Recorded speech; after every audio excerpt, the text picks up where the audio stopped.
प्रिय विद्यार्थियों, रघु कौत्स संवाद के अंतर्गत अब तक आप लोगों ने पढ़ा कि वर्तंतु ऋषि के शिष्य कौत्स गुरु दक्षिणा हेतु 14 करोड़ स्वर्ण मुद्राओं की मांग करने राजा रघु के पास आते हैं।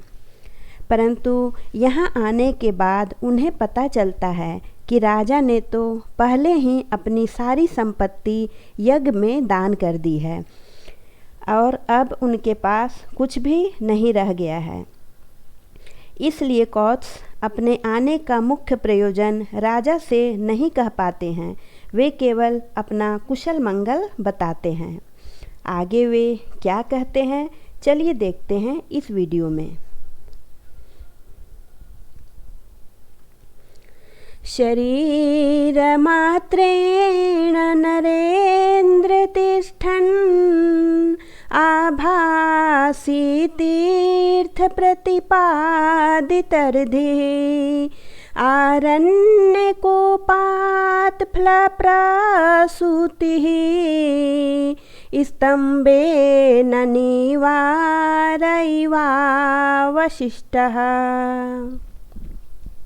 अर्थात, हे राजन, सतपात्र में समस्त धन देकर आप शरीर मात्र से स्थित हुए वनवासियों के फल तोड़ने से स्तंभ मात्र शेष रहे निवार के समान शोभित हो रहे हैं।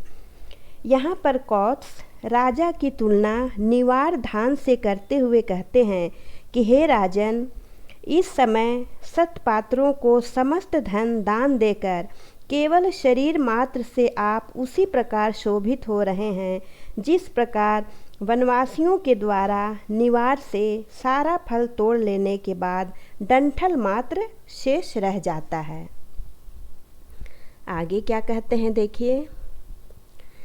तदन्यतस्तावदनन्य कार्यो गुरुवर्थमाहर्तुमहं यतिष्ये स्वस्त्यस्तु ते निर्गलिताम्बुगर्भं शरद्घनं नार्दति चातकोऽपि।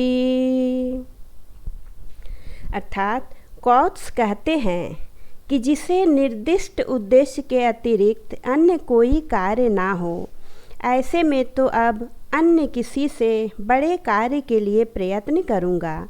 पपीहा भी उस शरदकालिक बादल से याचना नहीं करता जिसके गर्भ से जल निकल चुका हो। हे राजन, आपका कल्याण हो। कहने का तात्पर्य है कि कौत्स का राजा रघु के दरबार में आने का एकमात्र प्रयोजन था गुरु दक्षिणा की राशि प्राप्त करना।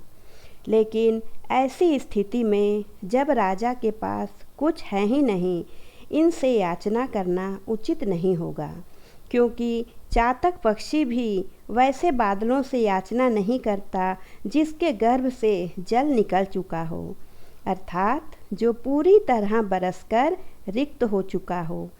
इसलिए वे कहते हैं कि अब मैं अपना प्रयोजन किसी दूसरे से कहूँगा। एतावदुक्त्वा प्रतियातु कामं शिष्यं महर्षे नृपति निषिध्य किं वस्तु विद्वन् गुरवे प्रदेयं त्वया कियद्वेति तमन्वयुङ्क्त। इतना कहकर जाने की इच्छा करने वाले महर्षि के शिष्य को राजा ने रोक कर पूछा, हे भगवन, तुम्हें गुरु को क्या और कितनी देनी है। यहाँ पर राजा ने जाते हुए कौत्स को इसलिए रोका क्योंकि यह हमारी भारतीय परंपरा रही है कि याचक को खाली हाथ नहीं लौटाते। अतः राजा रघु जाते हुए कौत्स को रोककर पूछते हैं कि आप बताइए तो सही कि आपको अपने गुरु को क्या और कितनी देनी है।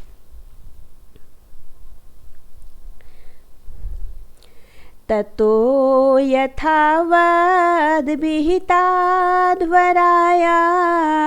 तस्मै स्मयावेशविवर्जिताया वर्णाश्रमाणां गुरवे सवर्णी विचक्षणः प्रस्तुतमाचचक्षे। अर्थात इसके उपरांत यथावत यज्ञ अनुष्ठान करने वाले अभिमान के आवेश से हीन वर्णाश्रमों के रक्षक उस रघु के निमित्त वह चतुर ब्रह्मचारी ने अपना प्रयोजन कहा। यहाँ पर राजा की प्रशंसा में कहा गया है कि राजा रघु यथावत यज्ञ अनुष्ठान करने वाले, सभी आश्रमों की रक्षा करने वाले और अभिमान से रहित हैं, अर्थात उन्हें अपने प्रतापी राजा होने का तनिक भी अहम या अहंकार नहीं है। वैसे राजा से चतुर ब्रह्मचारी यानी कौत्स ने अपना प्रयोजन कहा। समाप्त विद्येन मया महर्षिर्विज्ञापितो भूद गुरुदक्षिणाय समे चिराया स्खलितोपचारां तां भक्तिमेवागणयत् पुरस्तात्।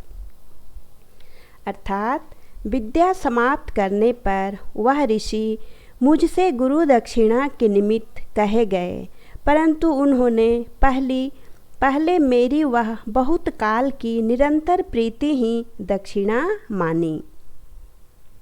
यहाँ पर कौत्स कहते हैं कि विद्या समाप्त होने अर्थात मेरी पढ़ाई पूरी हो जाने के बाद गुरु ने मेरी बहुत काल तक की गई सेवा और प्रीति को ही गुरु दक्षिणा मानी, परंतु मेरे बार बार कहने पर उन्होंने गुरु दक्षिणा की मांग कर दी।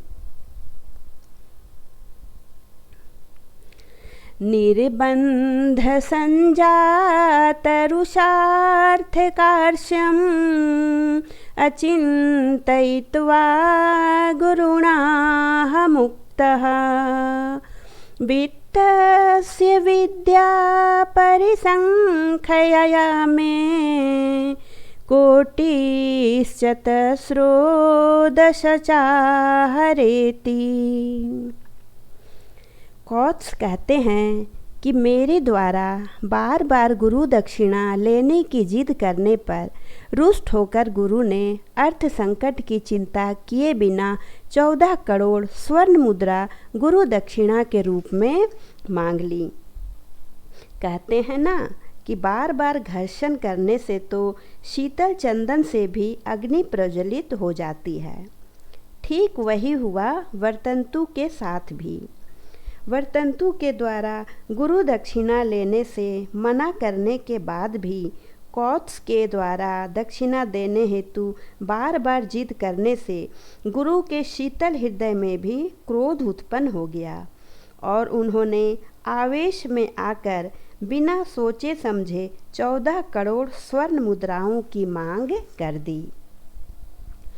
आगे क्या हुआ, उन्हें गुरु दक्षिणा मिली या नहीं, इसे हम अगले वीडियो में देखेंगे। तब तक आप यहीं तक का अभ्यास करते रहें। धन्यवाद।